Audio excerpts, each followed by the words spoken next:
Explicación del libro del Apocalipsis. Capítulo 7. Sellados y limpiados. Apocalipsis 7, 1 al 17. Los 144,000 sellados.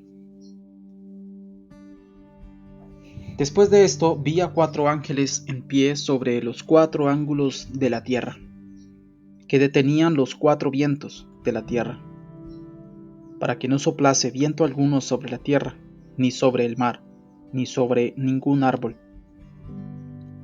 Vi también a otro ángel que subía de donde sale el sol, y tenía el sello del Dios vivo, y clamó a gran voz a los 4 ángeles, a quienes se les había dado el poder de hacer daño a la tierra y al mar, diciendo: no hagáis daño a la tierra, ni al mar, ni a los árboles, hasta que hayamos sellado en sus frentes a los siervos de nuestro Dios. Y oí el número de los sellados, 144,000 de todas las tribus de los hijos de Israel.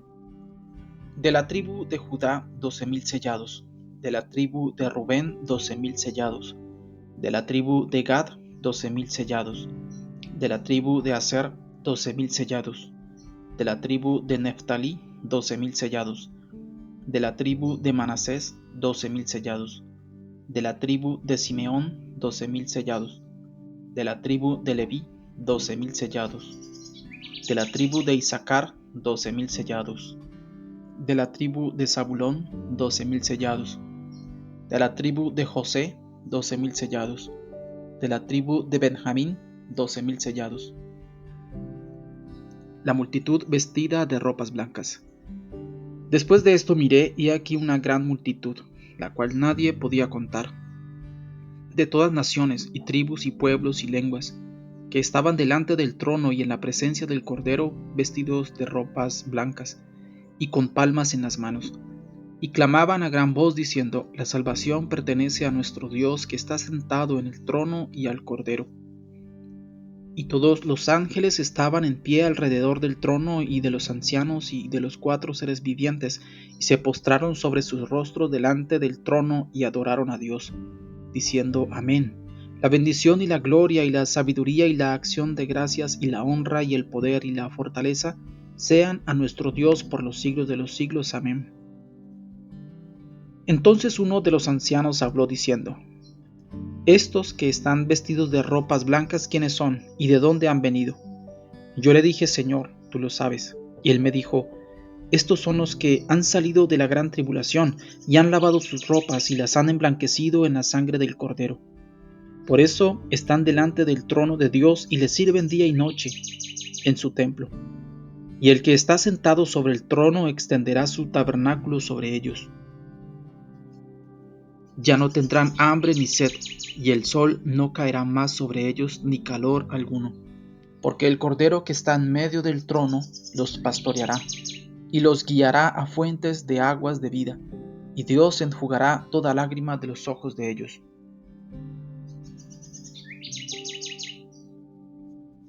Después de esto vi. Apocalipsis 7:1. Después de esto. ¿Después de qué? Evidentemente, después de todo cuanto está escrito en el capítulo anterior. Esto significa que todos los eventos allí descritos no serán la señal del fin del mundo, sino la señal del fin del siglo, después de lo cual entrará el milenio.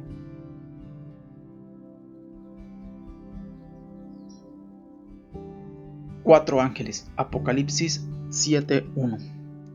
Después de esto vi 4 ángeles en pie sobre los 4 ángulos de la tierra, que detenían los 4 vientos de la tierra, para que no soplase viento alguno sobre la tierra, ni sobre el mar, ni sobre ningún árbol. ¿Quiénes son? Algunos teólogos han pensado que bajo estos ángeles debe entenderse ciertas 4 naciones potentes del mundo, las cuales tienen el poder para detener el paso de los acontecimientos en el mundo. Pero esto indiscutiblemente es erróneo. En primer lugar, no se encuentra en las Sagradas Escrituras ni una sola vez que a alguna nación se le llame ángel. Y en segundo lugar, todas las naciones del mundo, con el correr del tiempo, están perdiendo su influencia y se debilitan. Bajo la palabra ángel, en este caso, Debe entenderse realmente ángeles, esto es, los espíritus eternos de los poderosos ejecutadores de la voluntad de Dios. Los cuatro ángulos de la tierra. Apocalipsis 7:1b. No debemos deducir de esto que la tierra es plana y de cuatro ángulos. Muchos pasajes bíblicos hablan de la redondez de la tierra. Proverbios 8:31. Me regocijo en la parte habitable de su tierra, y mis delicias son con los hijos de los hombres. Isaías 40:22. Él está sentado sobre el círculo de la tierra, cuyos moradores son como langostas. Él extiende los cielos como una cortina, los despliega como una tienda para morar. Por la expresión de cuatro ángulos debe entenderse las cuatro direcciones del mundo: este, oeste, norte y sur, y parece que allí se apostaron esos ángeles. La responsabilidad de ellos. Apocalipsis 7:1-3. Después de esto vi a cuatro ángeles en pie sobre los cuatro ángulos de la tierra, que detenían los cuatro vientos de la tierra, para que no soplase viento alguno sobre la tierra, ni sobre el mar, ni sobre ningún árbol. Vi también a otro ángel que subía de donde sale el sol y tenía el sello del Dios vivo, y clamó a gran voz a los cuatro ángeles, a quienes se les había dado el poder de hacer daño a la tierra y al mar, diciendo: no hagas daño a la tierra ni al mar ni a los árboles hasta que hayamos sellado en sus frentes a los siervos de nuestro Dios. La responsabilidad de estos ángeles era doble. Ellos podían sujetar el soplo de los vientos y podían también dañar. En el caso presente, ellos debían sujetar los vientos terrenales. Es difícil imaginar que realmente debe entenderse por estos vientos, porque hay en las Sagradas Escrituras mención de vientos simbólicos también. Por ejemplo, las falsas doctrinas son comparadas con los vientos. Efesios 4:14. Para que ya no seamos niños fluctuantes, llevados por doquiera de todo viento de doctrina, por estratagema de hombres que para engañar emplean con astucia las artimañas del error. Las persecuciones también. Mateo 7:25. Descendió lluvia, y vinieron ríos, y soplaron vientos, y golpearon contra aquella casa, y no cayó, porque estaba fundada sobre la roca. Las guerras también son comparadas con los vientos. Jeremías 25:32 y 33. Así ha dicho Jehová de los ejércitos: he aquí que el mal irá de nación en nación, y grande tempestad se levantará de los fines de la tierra, y yacerán los muertos de Jehová en aquel día desde un extremo de la tierra hasta el otro, no se endecharán ni se recogerán, ni serán enterrados, como estiércol quedarán sobre la faz de la tierra. Daniel 7:2 y 3. Daniel dijo: miraba yo en mi visión de noche, y he aquí que los cuatro vientos del cielo combatían en el gran mar, y cuatro bestias grandes, diferentes la una de la otra, subían del mar. Si bajo estos vientos terrenales fuera necesario entender los vientos simbólicos ya mencionados, tendrían ellos que significar la guerra, porque las falsas doctrinas y aún las persecuciones no son dañinas para la tierra, el mar y los árboles, pero la guerra puede ser dañina para todo. Está la idea también de que el viento es el símbolo del castigo de Dios, de los juicios de Dios. Jeremías 49:36 y 37. Espada contra los adivinos, y se entontecerán; espada contra sus valientes, y serán quebrantados; espada contra sus caballos, contra sus carros, y contra todo el pueblo que está en medio de ella, y serán como mujeres; espada contra sus tesoros, y serán saqueados. Los cuatro vientos tendrían que significar el juicio de Dios a nivel mundial, pero con estos juicios puede concordar la guerra también. Otro ángel. Apocalipsis 7:2. Vi también a otro ángel, que subía de donde sale el sol, y tenía el sello del Dios vivo, y clamó a gran voz a los 4 ángeles, a quienes se les había dado el poder de hacer daño a la tierra y al mar. En Apocalipsis unas cuantas veces se menciona el otro ángel, y todas las veces su apariencia, sus cualidades y sus servicios nos recuerdan a Cristo, cuanto más siendo que su obligación era sellar a los siervos de Dios, y esto tiene derecho de hacer únicamente el dueño legítimo. Otro hecho es que él tenía el derecho de ordenar a los 4 ángeles, muestra que él era su príncipe y ellos le obedecían. Además, su advenimiento desde el este nos da la base para pensar que era Cristo. Ezequiel 43:2. Y he aquí la gloria del Dios de Israel, que venía del oriente, y su sonido era como el sonido de muchas aguas, y la tierra resplandecía a causa de su gloria. Lucas 1:17. E irá delante de él con el espíritu y el poder de Elías, para hacer volver los corazones de los padres a los hijos, y de los rebeldes a la prudencia de los justos, para preparar al Señor un pueblo bien dispuesto.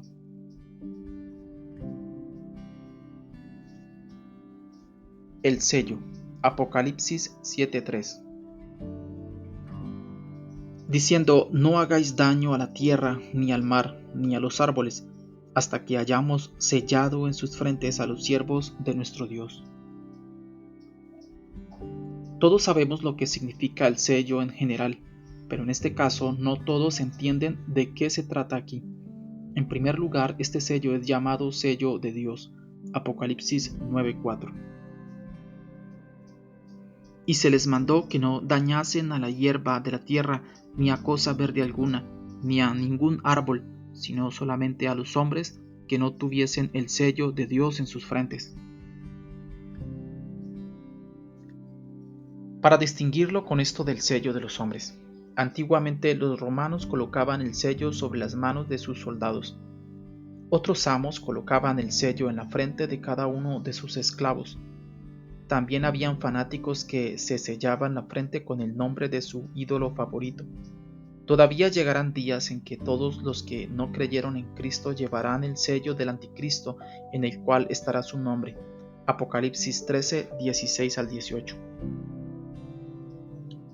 Y hacía que a todos, pequeños y grandes, ricos y pobres, libres y esclavos, se les pusiese una marca en la mano derecha o en la frente, y que ninguno pudiese comprar ni vender sino el que tuviese la marca o el nombre de la bestia o el número de su nombre.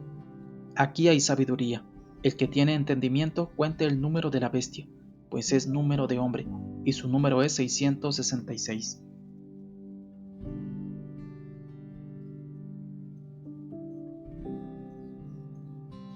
Así también el sello de Dios contendrá el nombre de Dios. Apocalipsis 3:12.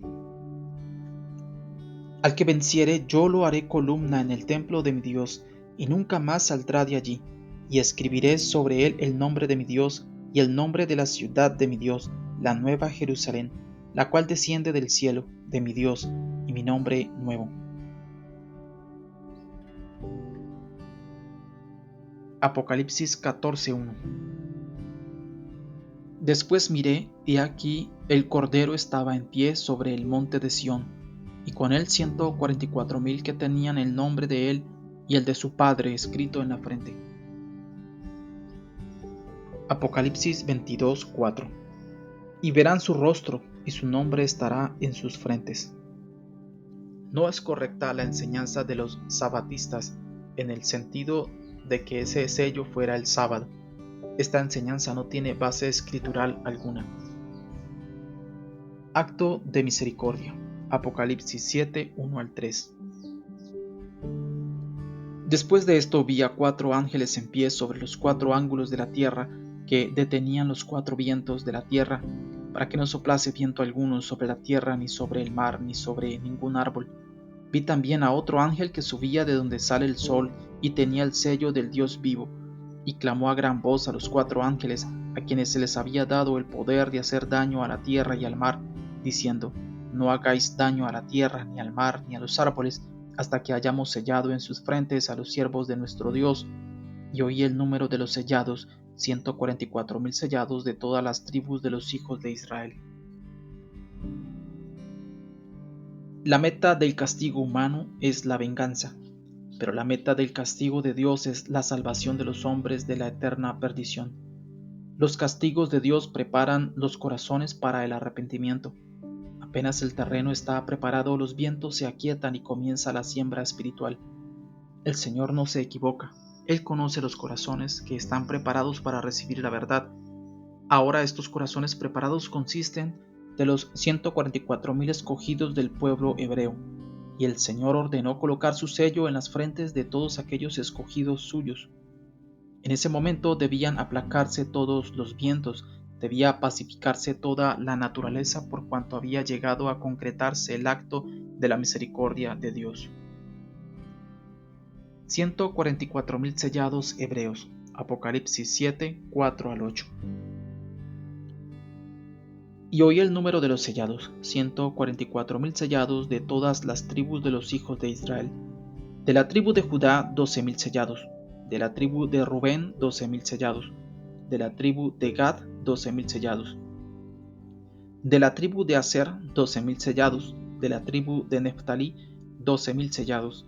De la tribu de Manasés, 12,000 sellados. De la tribu de Simeón, 12,000 sellados. De la tribu de Leví, 12,000 sellados. De la tribu de Isaacar, 12,000 sellados.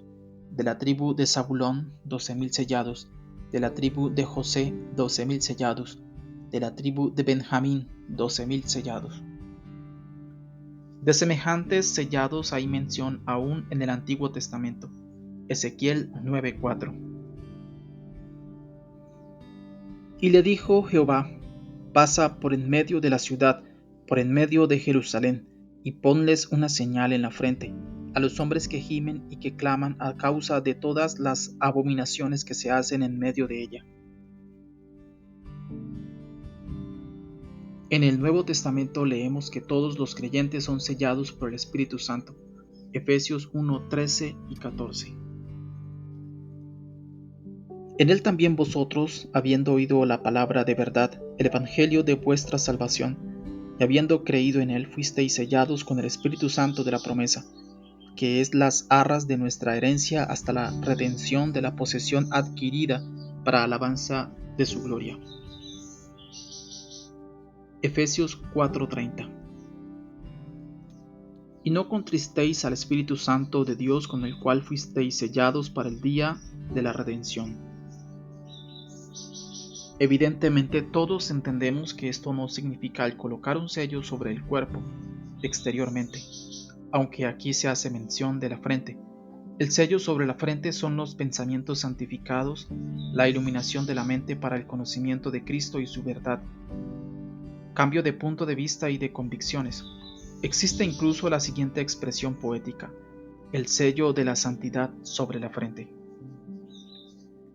Por lo tanto, todo sello es visible y certifica la veracidad del documento en cuestión. Así también el sello del Señor, aunque será espiritual, no obstante será posible verlo. Es muy fácil reconocer quién pertenece al Señor y le está sirviendo. Que nadie se engañe de cerrar los ojos de los demás con la hipocresía. Aún los inconversos, al instante, verán la clase de sello que ha sido grabado en nuestra frente. 2 Corintios 3:2. Nuestras cartas sois vosotros, escritas en nuestros corazones, conocidas y leídas por todos los hombres. En el caso descrito en el presente texto, al sellar será llevado a cabo exclusivamente sobre los escogidos de entre el pueblo hebreo, pues se nos dice detalladamente cuántos y de qué tribu serán los escogidos. No obstante la clara descripción de esos escogidos, los sabatistas aseguran que son ellos esos sellados, pero con esto se dañan ellos a sí mismos, porque de acuerdo a sus estadísticas hay mucho más sabatistas que 144,000. Ellos informan que actualmente son el mundo un total de 1.307.892. ¿Y cuántos sabatistas ya han muerto desde que surgió este movimiento? ¿Y cuántos lo serán todavía hasta que venga el Señor? Pues tomando la cifra dada y restando de ella los 144,000, quedará un saldo de 1.163.892 no sellados. Aquí debemos recordar una vez más que los sabatistas consideran con este sello el sábado, con el cual pretenden que todos ellos han sido sellados, pero con el sello de Dios han sido sellados únicamente 144,000. Por eso está claro que no son los sabatistas. También los testigos de Jehová aseguran que son ellos esos sellados, pero ellos también carecen en este caso de la menor prueba. Hay también otros sectaristas quienes enseñan que de entre todos los hombres en general, Dios escogerá 144,000 a quienes permitirá una más íntima comunión consigo. Por eso debemos prestar a esto nuestra especial atención. Con estos escogidos nos familiarizaremos más al considerar el capítulo 14 de Apocalipsis. Pero ahora consideremos la lista de las tribus de entre los cuales serán escogidos y sellados aquellos 144,000. Al considerar esta lista, notamos que en ella no aparecen sellados de Dan y Efraín. ¿Por qué Dios excluyó a estas tribus y no escogió a nadie de entre ellos? ¿Habrán pecado ellos de alguna manera singular delante del Señor? Escudriñando las Sagradas Escrituras hallamos que los nombres de los idólatras en Israel, aunque fuera de toda la tribu, serán borrados de debajo del cielo. Deuteronomio 29, 18 al 21. No sea que haya entre vosotros varón o mujer o familia o tribu cuyo corazón se aparte hoy de Jehová nuestro Dios, para ir a servir a los dioses de esas naciones. No sea que haya en medio de vosotros raíz que produzca hiel y ajenjo, y suceda que al oír las palabras de esta maldición, él se bendiga en su corazón diciendo: tendré paz, aunque ande en la dureza de mi corazón, a fin de que con la embriaguez quite la sed. No querrá Jehová perdonarlo, sino que entonces humeará la ira de Jehová y su celo sobre el tal hombre, y se asentará sobre él toda maldición escrita en este libro, y Jehová borrará su nombre de debajo del cielo. Y lo apartará Jehová de todas las tribus de Israel para mal, conforme a todas las maldiciones del pacto escrito en este libro de la ley. Y he aquí estas dos tribus, Dan y Efraín, justamente más que cualquier otra, han pecado con este pecado. Ellos permitieron a Jeroboam, rey de Israel, colocar en sus contornos los becerros de oro. Primera de Reyes 12, 26 al 30. Y dijo Jeroboam en su corazón: ahora se volverá el reino a la casa de David. Si este pueblo subiere a ofrecer sacrificios en la casa de Jehová en Jerusalén, porque el corazón de este pueblo se volverá a su señor Roboam, rey de Judá, y me matarán a mí, y se volverán a Roboam, rey de Judá. Y habiendo tenido consejo, hizo el rey 2 becerros de oro, y dijo al pueblo: bastante habéis subido a Jerusalén. He aquí tus dioses, oh Israel, los cuales te hicieron subir de la tierra de Egipto. Y puso uno en Betel y el otro en Dan. Y esto fue causa de pecado, porque el pueblo iba a adorar delante de uno hasta Dan. La ciudad de Dan, donde fue colocado un becerro, estaba en la tribu de Dan. Josué 19:47. Y les faltó territorio a los hijos de Dan, y subieron los hijos de Dan y combatieron a Lesem, y tomándola la hirieron a filo de espada, y tomaron posesión de ella, y habitaron en ella, y llamaron a Lesem Dan, del nombre de Dan su padre. Y la ciudad de Betel, donde fue colocado el otro becerro, estaba en la tribu de Efraín. Jueces 4, 4 al 5. Gobernaba en aquel tiempo a Israel una mujer, Débora, profetisa, mujer de Lapidot, y acostumbraba sentarse bajo la palmera de Débora, entre Ramá y Betel, en el monte de Efraín, y los hijos de Israel subían a ella a juicio. Oseas 4:17. Efraín es dado a ídolos, déjalo. Es probable que por este pecado el Señor haya excluido los nombres de estas dos tribus del número de las tribus de Israel. Por lo tanto, 144.000 escogidos de entre todo Israel es muy poco. Algunos teólogos incluso están extrañados de que hayan tan pocos salvados de entre los israelitas, pero se consuelan con el hecho de que está escrito que solamente el remanente será salvo. Romanos 9:27. También Isaías clama tocante a Israel: si fuera el número de los hijos de Israel como la arena del mar, tan solo el remanente será salvo. Y para el restante dicen: está la destrucción acordada. Isaías 10:22. Porque si tu pueblo, oh Israel, fuere como las arenas del mar, el remanente de él volverá la destrucción acordada, rebosará justicia. En parte será así. Perecieron durante la Segunda Guerra Mundial 6 millones de hebreos. No obstante, mayor cantidad, es decir, 10 millones, aún quedó en el mundo. De entre ellos, pues, serán escogidos y sellados aquellos 144.000. Pero esto no significa que estos son todos cuantos serán salvados de entre los israelitas. Si el Señor prolonga aún su venida y los hebreos nuevamente aumentaran, puede resultar que estos 144.000 serán solamente el 1%, y esto ciertamente resultaría muy poco.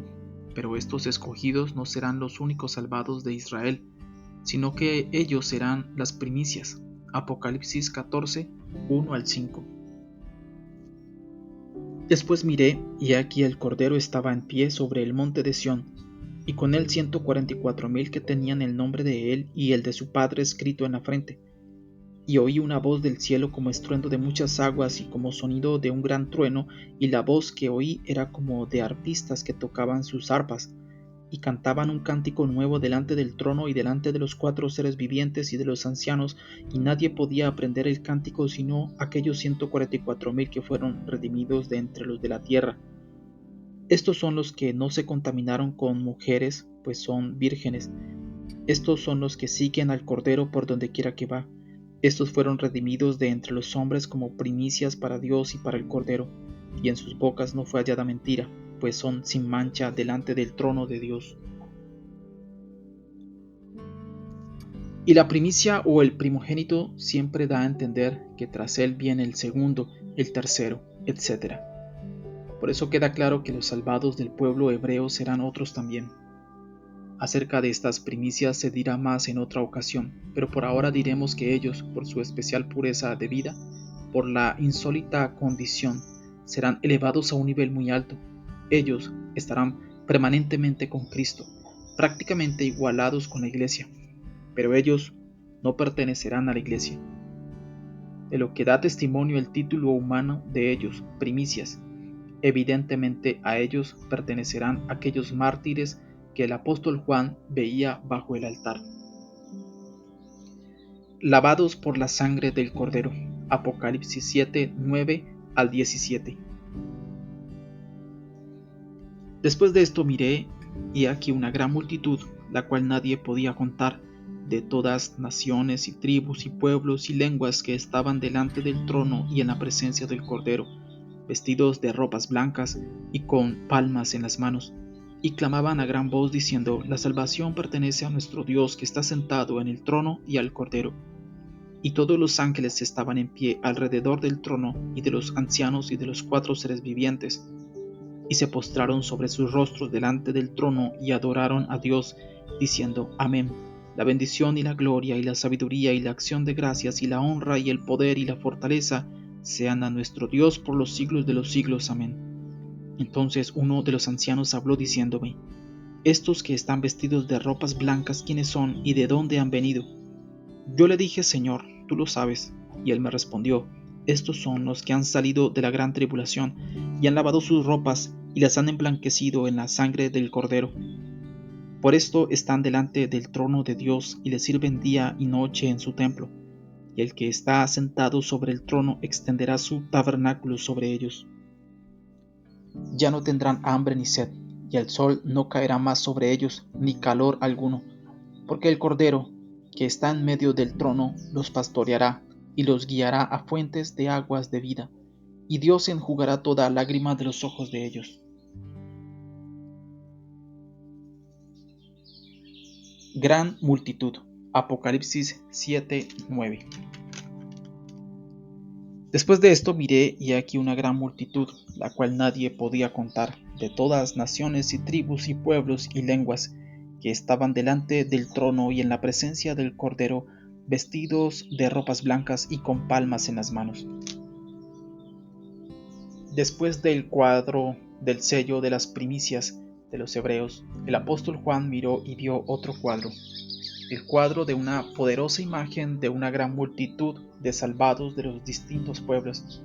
Ciertamente este énfasis de que estos salvados son de distintos pueblos, tribus y lenguas muestra aún con mayor claridad que los 144,000 anteriores no eran de distintos pueblos sino de uno solo, el hebreo. De esos salvados hubo tantos que nadie los pudo contar. Esto a nosotros los creyentes nos regocija sobremanera, porque ello nos muestra que los resultados de la obra espiritual y el testimonio cristiano serán mucho más grandes de lo que nos parece. Porque nosotros vemos únicamente a aquellos que vienen a la iglesia, pero nosotros desconocemos todas las experiencias secretas que tienen lugar en los corazones humanos bajo la influencia de la palabra de Dios y especialmente ante la imagen de la muerte. La nacionalidad de aquellos salvados. Apocalipsis 7:9.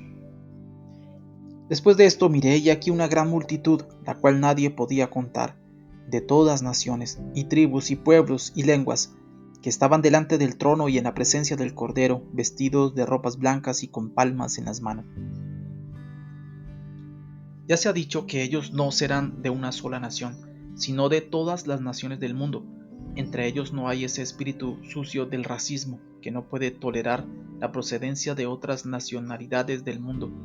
Y ya aquí en la tierra, si aquellos racistas pudieran, harían de todos los pueblos del mundo una sola nación, es decir, la suya propia.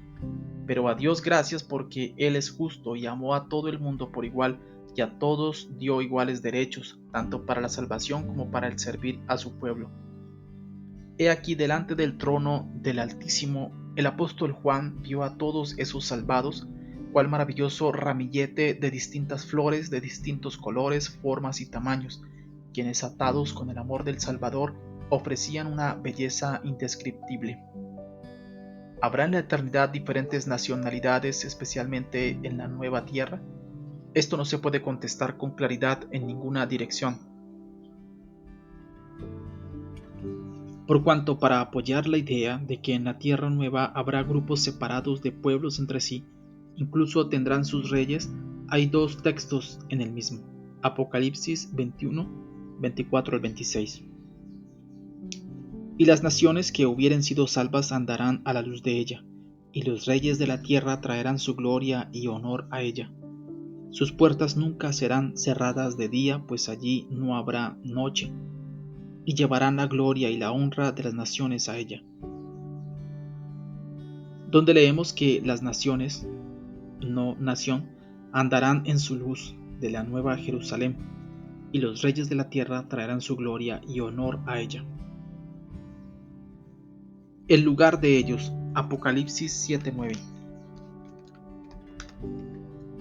Después de esto miré, y aquí una gran multitud, la cual nadie podía contar, de todas naciones y tribus y pueblos y lenguas, que estaban delante del trono y en la presencia del Cordero, vestidos de ropas blancas y con palmas en las manos.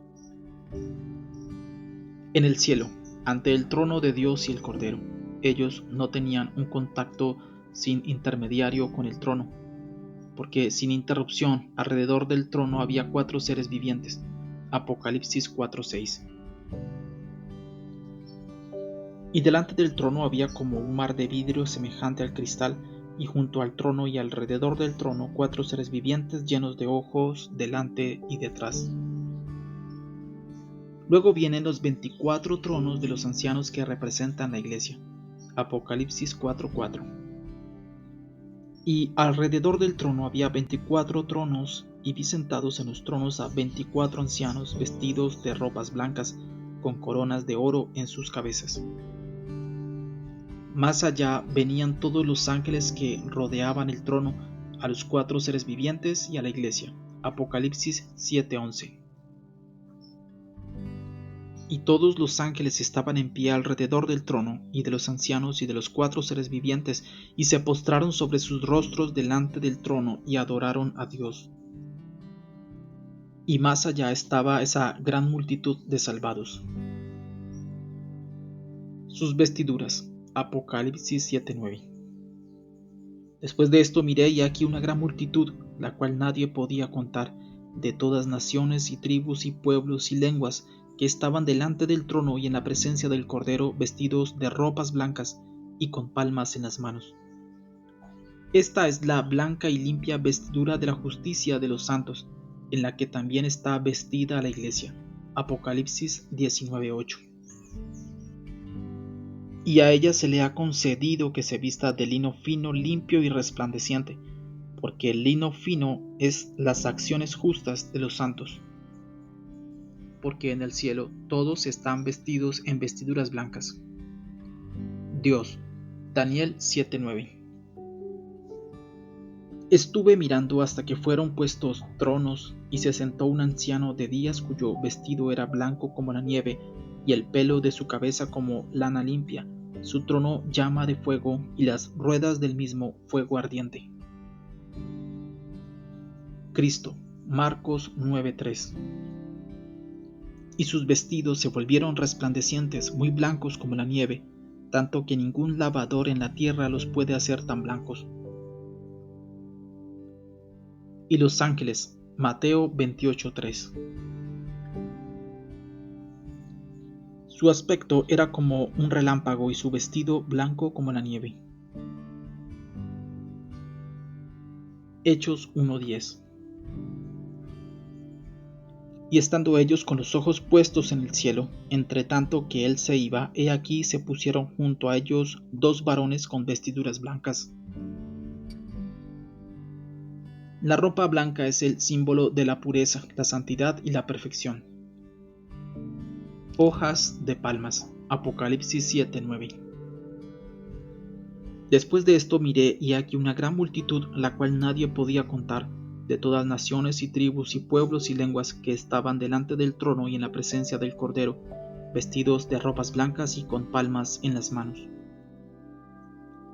Las palmas en las manos de los salvados es el símbolo del gozo. Así fue dicho al pueblo hebreo para que, en conmemoración de su salida de Egipto y su vida en tiendas en el desierto, hicieran sus enramadas de los gajos de hermosos árboles, ramas de palmeras, y se regocijen. Levítico 23:40. Y tomaréis el primer día ramas con fruto de árbol hermoso, ramas de palmeras, ramas de árboles frondosos y sauces de los arroyos, y os regocijaréis delante de Jehová vuestro Dios por 7 días. Así también estos salvados, zafándose del Egipto del Anticristo, ahora se regocijan ante el trono de Dios y del Cordero. Sus aclamaciones. Apocalipsis 7, 10 al 12. Y clamaban a gran voz diciendo: La salvación pertenece a nuestro Dios que está sentado en el trono y al Cordero. Y todos los ángeles estaban en pie alrededor del trono y de los ancianos y de los 4 seres vivientes, y se postraron sobre sus rostros delante del trono y adoraron a Dios, diciendo: Amén. La bendición y la gloria y la sabiduría y la acción de gracias y la honra y el poder y la fortaleza sean a nuestro Dios por los siglos de los siglos. Amén. Ellos glorifican a Dios por la salvación, también glorifican al Cordero, por cuyos méritos fue obtenida esa salvación. Ellos no se quejan ni culpan a nadie por todo cuanto tuvieron que sufrir y experimentar en horas tan amargas. Ahora ellos se han persuadido de que las aflicciones del tiempo presente no son comparables con la gloria venidera que en nosotros se ha de manifestar. Romanos 8:18. Pues tengo por cierto que las aflicciones del tiempo presente no son comparables con la gloria venidera que en nosotros ha de manifestarse. En esto ellos fueron asistidos por los ángeles, aunque los mismos ángeles no necesitan la salvación y el Cordero de Dios no sufrió por ellos, pero ellos están interesados por el plan de salvación de Dios. Primera de Pedro 1:12. A estos se les reveló que no para sí mismos, sino para nosotros, administraban las cosas que ahora os son anunciadas por los que os han predicado el Evangelio por el Espíritu Santo enviado del cielo, cosas en las cuales anhelan mirar los ángeles. Ayudan a los pecadores a hallar la salvación. Hebreos 1:14. ¿No son todos espíritus ministradores enviados para servicio a favor de los que serán herederos de la salvación? Y se gozan cuando los pecadores se arrepienten. Lucas 15:10. Así os digo que hay gozo delante de los ángeles de Dios por un pecador que se arrepiente. Por eso ellos juntamente con los redimidos glorifican a Dios. ¿Quiénes son y de dónde han venido? Apocalipsis 7, 13 y 14. Entonces uno de los ancianos habló diciéndome: ¿Estos que están vestidos de ropas blancas, quiénes son y de dónde han venido? Yo le dije: Señor, tú lo sabes. Y él me dijo: Estos son los que han salido de la gran tribulación y han lavado sus ropas y las han emblanquecido en la sangre del Cordero. El apóstol Juan no pudo responder a esta pregunta. Por eso aquel que formuló la pregunta la contestó él mismo diciendo: son aquellos que han venido de la gran tribulación, he aquí han sido salvados después de arrebatada la iglesia. Gran tribulación. Mateo 24:21. Porque habrá entonces gran tribulación, cual no la ha habido desde el principio del mundo hasta ahora, ni la habrá. O tiempo de angustia. Daniel 12:1. En aquel tiempo se levantará Miguel, el gran príncipe que está de parte de los hijos de tu pueblo, y será tiempo de angustia, cual nunca fue desde que hubo gente hasta entonces, pero en aquel tiempo será libertado tu pueblo, todos los que se hallen escritos en el libro, el cual comenzará después de ser echado Satanás del cielo a la tierra. Apocalipsis 12, 7 al 9. Después hubo una gran batalla en el cielo. Miguel y sus ángeles luchaban contra el dragón, y luchaban el dragón y sus ángeles, pero no prevalecieron, ni se halló ya lugar para ellos en el cielo. Y fue lanzado fuera el gran dragón, la serpiente antigua, que se llama Diablo y Satanás, el cual engaña al mundo entero. Fue arrojado a la tierra, y sus ángeles fueron arrojados con él. Suceso que tendrá lugar en la segunda mitad de la última semana, periodo durante el cual tendrá Dios asunto casi exclusivamente con el pueblo hebreo. Esta gran tribulación durará 42 meses, lo que hace un total de 3 años y medio. Apocalipsis 13:5. También se le dio boca que hablaba grandes cosas y blasfemias, y se le dio autoridad para actuar 42 meses. Esta visión no aparece en el orden cronológico de otros sucesos, porque todos los demás acontecimientos descritos antes y después de este tendrán cumplimiento en la primera mitad de la semana séptima, y la gran tribulación será de la otra mitad de la semana septuagésima. ¿En qué forma vio Juan aquello que en ese tiempo aún no podía suceder?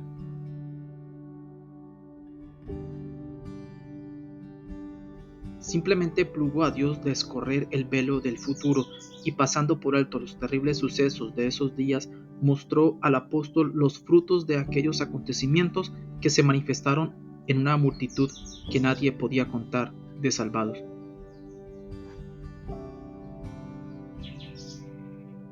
Evidentemente, era necesario mostrar esto para animar al mismo Juan, para que no le desanimaran desmedidamente todos aquellos acontecimientos que el Señor le reveló. Esta multitud se compondrá de esos creyentes cristianos que, aunque estuvieron en la iglesia, sin embargo no eran regenerados, cambiados. Ellos vivían según la carne, y en cuanto al Señor y su obra eran indiferentes y despreocupados. En el momento del arrebatamiento de la iglesia, ellos se quedarán, pero viendo lo que sucederá, ellos, cuando menos una mayoría, esta vez se convertirán de todo corazón, aceptarán terribles sufrimientos por Cristo y la muerte de mártires, pero serán salvados. A esta multitud pertenecerán también todos aquellos que creerán y se convertirán por el testimonio de los anteriores, al igual que por el testimonio de aquellos 144,000 cristianos sellados de entre los hebreos. Entre estos creyentes y la iglesia arrebatada hay una gran diferencia. Primero, todos ellos, a semejanza de los siervos ante el Señor, permanecen de pie delante del trono, mientras que la iglesia, mediante los 24 ancianos, está sentada en el trono. Apocalipsis 4:4. Y alrededor del trono había 24 tronos, y vi sentados en los tronos a 24 ancianos, vestidos de ropas blancas con coronas de oro en sus cabezas. Segundo, todos aquellos creyentes están en ropas blancas, pero la iglesia, en las personas de los ancianos, tiene además coronas de oro en sus cabezas. Apocalipsis 4:4. Y alrededor del trono había 24 tronos, y vi sentados en los tronos a 24 ancianos, vestidos de ropas blancas con coronas de oro en sus cabezas. Tercero, aquellos tenían palmas en las manos, y la iglesia, además de palmas, tenía copas de oro llenas de oraciones. Apocalipsis 5:8. Cuando hubo tomado el libro, los 4 seres vivientes y los 24 ancianos se postraron delante del Cordero. Todos tenían arpas y copas de oro llenas de incienso, que son las oraciones de los santos.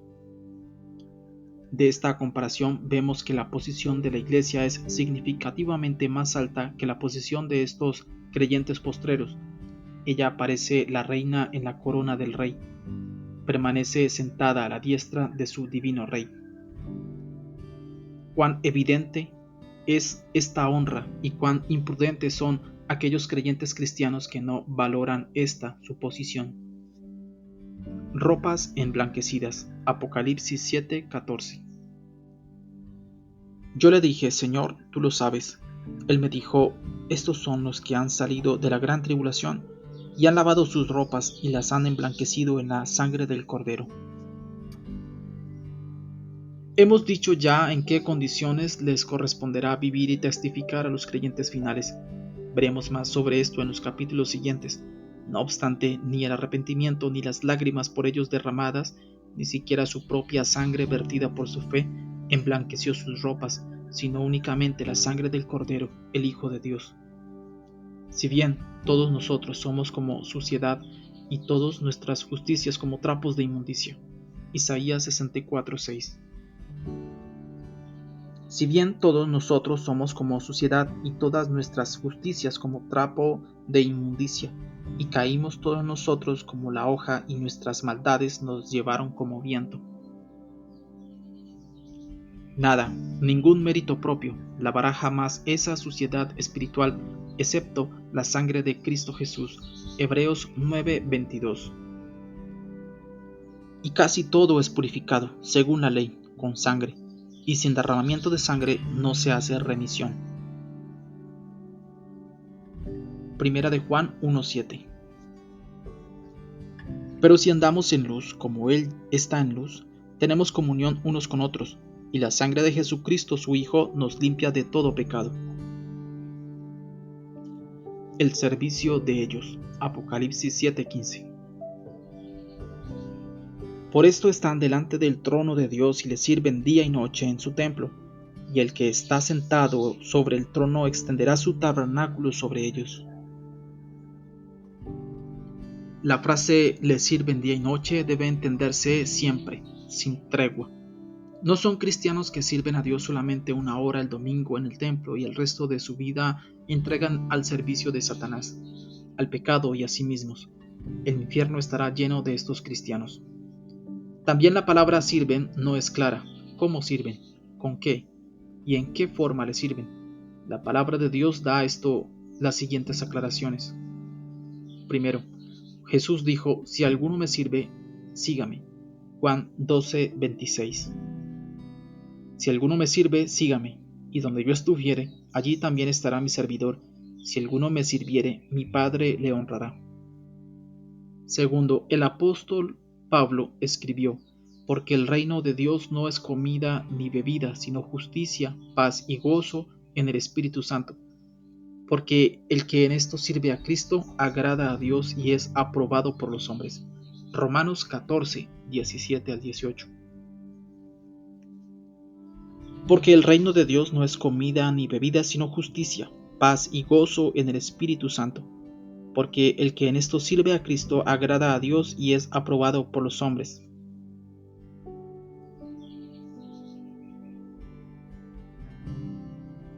Tercero, servimos a Dios en espíritu. Filipenses 3:3. Porque nosotros somos la circuncisión, los que en espíritu servimos a Dios y nos gloriamos en Cristo Jesús, no teniendo confianza en la carne. Cuarto, servimos con gratitud. Hebreos 12:28. Así que, recibiendo nosotros un reino inconmovible, tengamos gratitud y mediante ella sirvamos a Dios agradándole con temor y reverencia. Quinto, servimos en santidad y en justicia. Lucas 1, 74 y 75. Que, librados de nuestros enemigos, sin temor le serviríamos, en santidad y en justicia delante de Él todos nuestros días. Sexto, servimos con ayunos y oraciones. Lucas 2:37. Y era viuda, hacía 84 años, y no se apartaba del templo, sirviendo de noche y de día con ayunos y oraciones. Séptimo, servimos con nuestros bienes. Lucas 8:3. Juana, mujer de Chuza, intendente de Herodes, y Susana y otras muchas que le servían de sus bienes. En una palabra, servir a Dios significa vivir para Dios y obedecerle cumpliendo su voluntad. Pero en nuestro texto hallamos una palabra más, la que podría confundir a los inexpertos. Es la palabra en su templo. ¿Podría alguien pensar que es posible servir a Dios únicamente en el templo? Los originales griegos que son traducidos a nuestro idioma, especialmente las palabras como por ejemplo templo, no significan el edificio, sino lugar santo, lugar de la presencia de Dios, etc. Significa el lugar donde Dios está presente, que es siempre templo, no importa si hay o no hay allí algún edificio. Apocalipsis 21:22. Y no vi en ella templo, porque el Señor Dios Todopoderoso es el templo de ella y el Cordero. Aún en los tiempos muy remotos, el siervo de Dios Jacob así lo había entendido. Génesis 28:11 al 17. Y llegó a un cierto lugar y durmió allí, porque ya el sol se había puesto, y tomó de las piedras de aquel paraje y puso a su cabecera y se acostó en aquel lugar. Y soñó, he aquí una escalera que estaba apoyada en tierra, y su extremo tocaba en el cielo, y aquí ángeles de Dios que subían y descendían por ella. Y aquí Jehová estaba en lo alto de ella, el cual dijo: Yo soy Jehová, el Dios de Abraham tu padre, y el Dios de Isaac. La tierra en que estás acostado te la daré a ti y a tu descendencia. Será tu descendencia como el polvo de la tierra, y te extenderás al occidente, al oriente, al norte y al sur, y todas las familias de la tierra serán benditas en ti y en tu simiente. He aquí yo estoy contigo, y te guardaré por donde quiera que fueres, y volveré a traerte a esta tierra, porque no te dejaré hasta que haya hecho lo que te he dicho. Y despertó Jacob de su sueño y dijo: Ciertamente Jehová está en este lugar, y yo no lo sabía. Y tuvo miedo, y dijo: Cuán terrible es este lugar. No es otra cosa que casa de Dios y puerta del cielo. Su recompensa. Apocalipsis 7, 16 al 17. Ya no tendrán hambre ni sed, y el sol no caerá más sobre ellos ni calor alguno, porque el Cordero que está en medio del trono los pastoreará, y los guiará a fuentes de aguas de vida, y Dios enjugará toda lágrima de los ojos de ellos.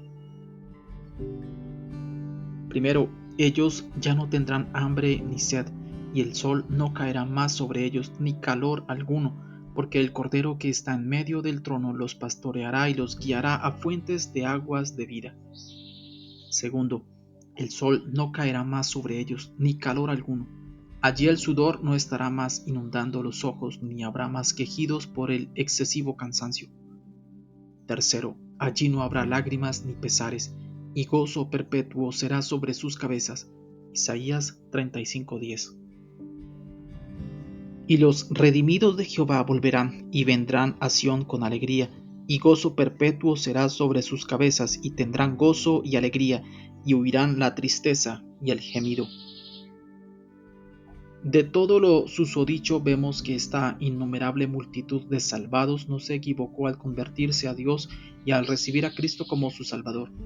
Y aunque les tocó atravesar la gran tribulación, siempre fue altamente recompensado. Ahora todo ha pasado como si fuera un sueño pesado, y ellos ahora pueden deleitarse eternamente con el banquete y la vida bienaventurada en la presencia de Dios.